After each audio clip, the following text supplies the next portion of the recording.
महाराज जी, भगवान को न मानने वाले किसी व्यक्ति ने मुझसे पूछा कि जब भगवान के लिए संपूर्ण पृथ्वी एक समान है तो केवल भारत में ही क्यों अवतार लेते हैं? भारत भूमि ब्रह्म ऋषियों की है, महान भागवतों की है, धर्मनिष्ठों की है, तपस्वियों की भूमि है, सतियों की भूमि है, व्यभिचारियों की भूमि नहीं। इसीलिए भगवान यहाँ अवतार लेते हैं। जैसे भक्त का हृदय संपूर्ण दोषों से रहित होकर भगवदाकार होता है तो भगवान प्रकाशित हो जाते हैं, ऐसे इस भूमि में ब्रह्म ऋषियों का प्रताप, महाभागवतों का प्रताप, जगत पिता को पुत्र बनाकर अपने घर में अवतरित कराने की सामर्थ्य जिस महान भक्ति में, ऐसे महान भक्त जो उस ब्रह्म को अपने मय में स्थित कर एकाकार है, मैं ब्रह्म हूँ, ऐसे ब्रह्म ऋषियों की भूमि है, इसलिए भारत पे अवतार लेते हैं। सच पूछिए, हम क्यों विश्वास कर लेते हैं? हमारे भीतर काहिलपन है, सुस्ती है, श्रम करने का अभाव है। हम मान लेते हैं कि दूसरा जो कहता है वो ठीक कहता होगा। सच ये है कि विश्वास करने का अर्थ ही ये हुआ कि हमारे भीतर खुद जानने की बहुत गहरी इच्छा नहीं है, इसलिए हम दूसरे के कंधे पर हाथ रख के स्वीकार कर लेते हैं कि तुम हमें मार्ग दिखाओ।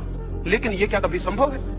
क्या ये संभव है कि दूसरे की बात विश्वास कर लेने से हमारे भीतर का अज्ञान मिट जाए? हम कितने ही गहरेपन से विश्वास करें, कितना ही दृढ़ विश्वास करें, हमारा अज्ञान कैसे मिटेगा? क्या आप सोच सकते हैं आपको ईश्वर का कोई पता नहीं है?